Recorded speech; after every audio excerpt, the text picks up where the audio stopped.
Assalamualaikum warahmatullahi wabarakatuh.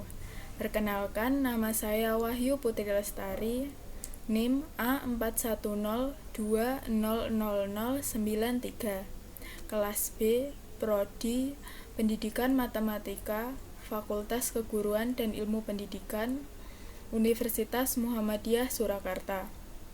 Di sini saya akan mempresentasikan pemikiran filsafat pendidikan menurut Aristoteles. Biografi.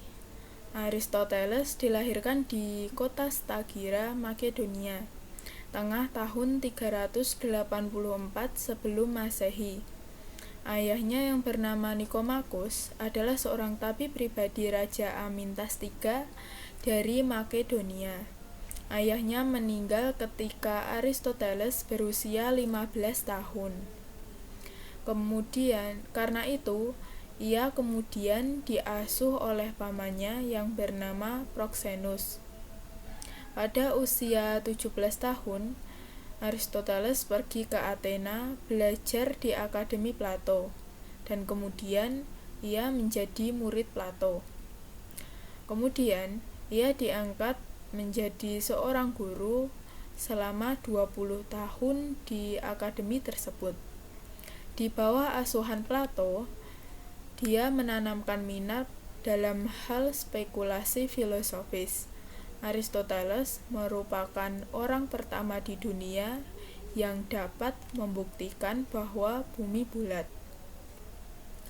Pembuktiannya dilakukan dengan jalan melihat gerhana. Pemikiran. Menurut Aristoteles, filsafat ilmu adalah sebab dan asas segala benda. Filsafat ilmu merupakan ilmu pengetahuan yang meliputi kebenaran yang terkandung di dalamnya. Ilmu-ilmu metafisika, logika, teorika, etika, ekonomi, politik, dan estetika. Oleh karena itu, ia menanamkan filsafat sebagai teologi, filsafat sebagai refleksi dari pemikiran sistematis manusia atas realitas dan sekitarnya. Tidak berdiri sendiri dan tidak tumbuh di tempatnya atau ruang yang kosong. Lingkungan keluarga, sosial alam, dan potensi diri akan ikut mempengaruhi seseorang dalam melakukan refleksi filosofis. Pembagian filsafat menurut Aristoteles. 1. Logika. Penemuan Aristoteles yang terbesar dalam bidang logika adalah silogisme. Silogisme maksudnya uraian terkunci, yaitu menarik kesimpulan dari kenyataan yang umum atas hal yang khusus dan dapat digunakan dalam menarik kesimpulan yang baru dan tepat dari dua kebenaran yang telah ada. Contoh, ada dua pernyataan. Setiap manusia pasti akan mati. Dia adalah manusia. Maka dapat ditarik kesimpulan bahwa dia akan mati. 2. Filosofia teoritika. Ada 3. 1. Fisika, yaitu tentang dunia material atau ilmu alam dan sebagainya. 2. Matematika, yaitu tentang barang yang menurut kuantitasnya. 3. Metafisika, yaitu berpusat pada persoalan barang dan bentuk. 3. Filosofia praktika. A. Etika dan ekonomi. Aristoteles memakai pendekatan biologis untuk menganalisa manusia. Menurutnya, manusia adalah seekor binatang dengan unsur tertentu yang khas. Manusia dapat dengan sadar mengendalikan dorongan-dorongan non-rasionalnya, memiliki nafsu yang bermacam-macam. Salah satunya adalah bersosialisasi. B. Politika. Sebagai murid Plato, walaupun Aristoteles banyak terpengaruh olehnya, namun tidak semua ajarannya diterima mentah-mentah.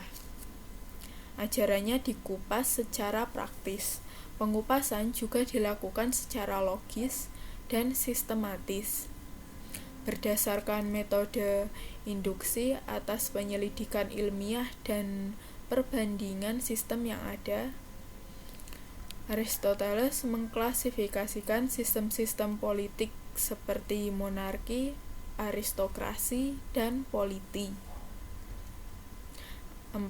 Filosofia putika atau aktiva. Di bidang seni, Aristoteles memuat pandangannya tentang keindahan dalam buku Putike.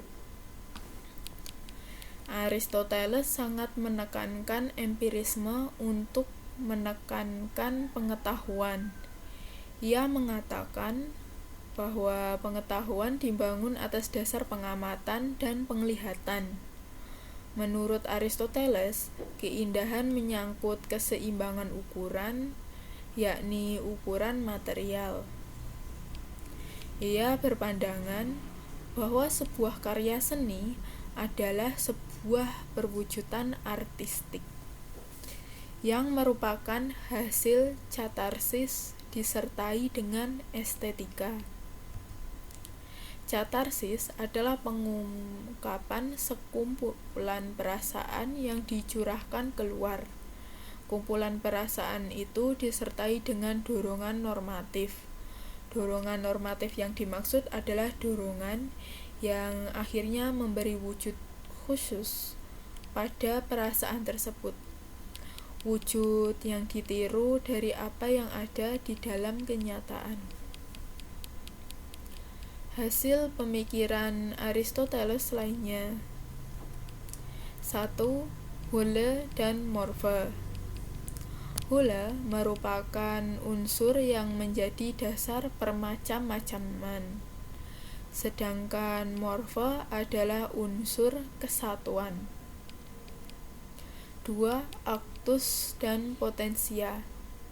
Potensia adalah dasar suatu kemungkinan, sedangkan aktus adalah dasar kesungguhannya. 3. Abstraksi. Jika beberapa hal memiliki sifat-sifatnya, maka hal yang umum. Jika beberapa hal diharuskan untuk memiliki sifat yang lain dari umumnya, maka ia akan tetap tak berubah. Penerapan dalam dunia pendidikan.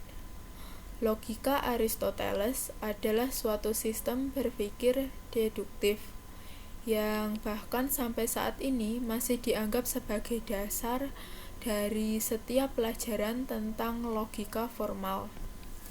Dalam penelitian ilmiahnya, terdapat pula pentingnya observasi, eksperimen, dan berpikir deduktif dalam dunia pendidikan.